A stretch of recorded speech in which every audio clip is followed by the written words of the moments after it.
Hi guys, and welcome back to Trev's Travels by Narrowboat. You may recall in a previous video I visited Dresden Lock and Dam, and I was unable to get to the actual lock.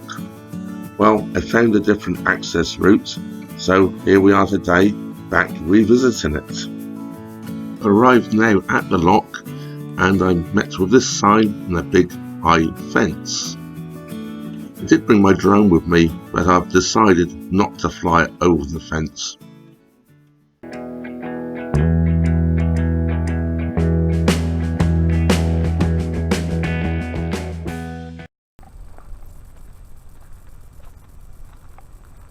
We are quite lucky today. There's a boat just moving off to go into the lock. There's a few barges in front of it. It's pushing. Let's see the operation as it happens. Not realising that this chain link fence was going to be in front of me, I've made some sort of improvisation, and I've put my action camera on top of a selfie stick and I'm holding it up over the top of the fence. Using an action cam on top of a selfie stick, it does create one bit of a problem. I cannot see what I am actually recording because the screen for the camera is too far away.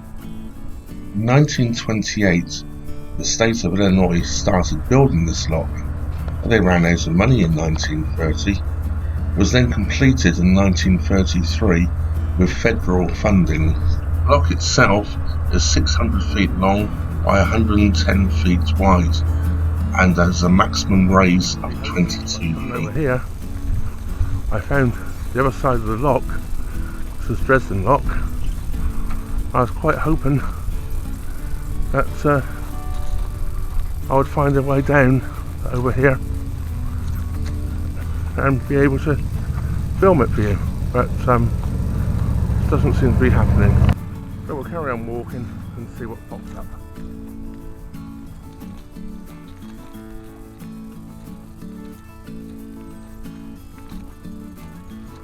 What have we found here? Found a trackway with a truck parked up. Let's hope it's a way down to the water.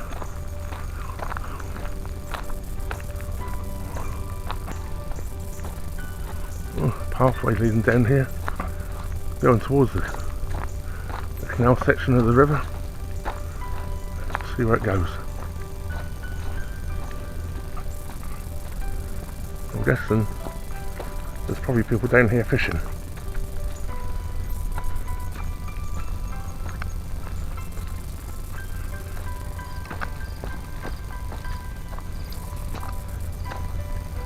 There'll be a mountain goat sometimes to walk some of these places.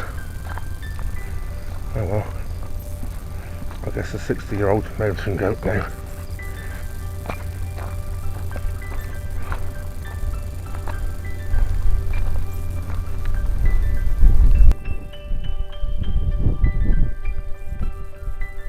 And there is the boat in the lock.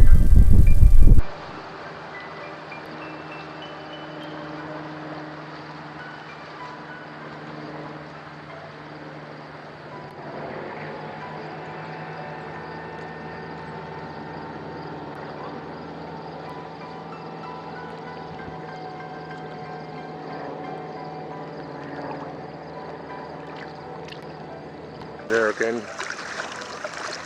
is the rail lift bridge. I'm much closer to it today than I was last time I was filming this. As you can see, the tracks on the other side leading up to the bridge. I'm not sure it's in use anymore, but it's nice to see some of these old structures. These large concrete structures in the water here coming up towards the lock are for the barges to moor against if waiting to enter. On the other side of the bank also. And there's the lock. I'm just walking back to where the car's parked now to see if I can get some better footage of the boat and barges in the lock and I've just spotted this. It's wild grapes growing.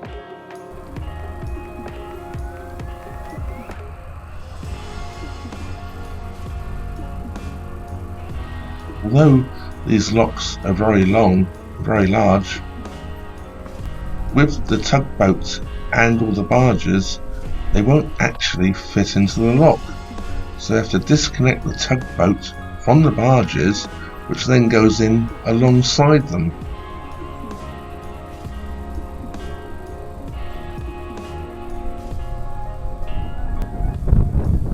Here are the lock gates closing behind the boat and barge.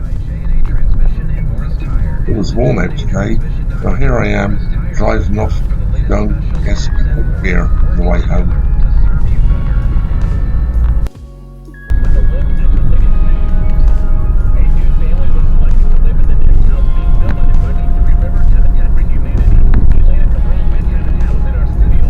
Here I am crossing the Kankakee River, which joins into the Illinois River just up the road.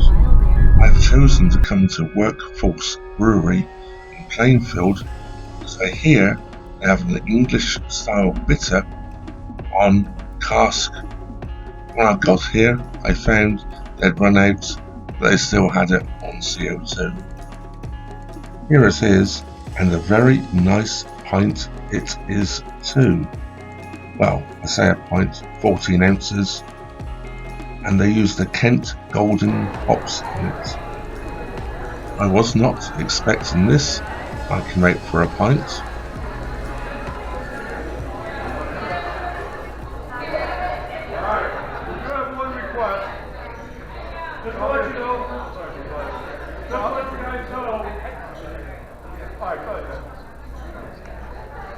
Alright, just so they know. Song that everybody knows when we do a request, and it's a very popular song. I'm sure you'll all know once you start it. So let's raise your glass.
For any of you that would like to take a drink home with you, here they have a canning machine.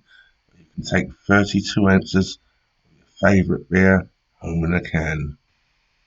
That leaves me now to say thank you very much for watching, and thank you to all my new subscribers. If you're not already subscribed, please do so, it's free. Don't forget to hit the bell icon also, share and comment. I love reading all your comments.